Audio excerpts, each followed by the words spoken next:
So bone marrow ట్రాన్స్ప్లాంట్కి కూడా చాలా phases ఉంటాయి. సో ఫస్ట్ ఫేజ్ ఈ మొత్తం బ్లడ్ సంస్థ మార్చటం, బ్లడ్ సిస్టమ్ మార్చటం, దానికి first phase of bone marrow transplant అంటాం.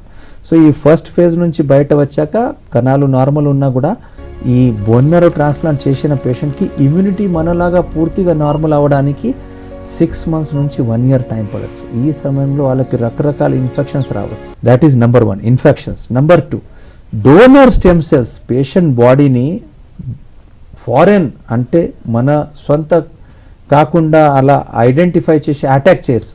దానికి గ్రాఫ్ట్ వర్సెస్ హోస్ట్ డిసీజ్ అంటాం. ముఖ్యంగా గ్రాఫ్ట్ వర్సెస్ హోస్ట్ డిసీజ్ 3 సిస్టమ్ని అఫెక్ట్ చేస్తుంది.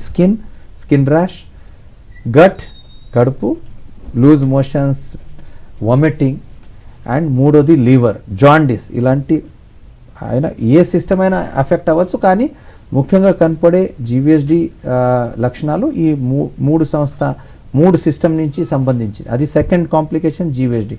Third, bone marrow transplant success అయినా కూడా క్యాన్సర్ తిరిగి వచ్చే భయం ఉంటుంది. అది 0 కాదు. సో ఈ ఫస్ట్ ఇయర్లో ఈ కాంప్లికేషన్స్ ప్రమాణం ఎక్కువగా మాత్రలో ఉండొచ్చు. తర్వాత ఫస్ట్ ఇయర్ నుంచి 3rd year వరకు ఇదే 3 కాంప్లికేషన్స్, ఇన్ఫెక్షన్స్, జీవీఎస్డి అండ్ జబ్బు తిరిగి రావటం. ఈ కాంప్లికేషన్స్ తగ్గుతూ 5 yearsకి 0 అవుతాయి.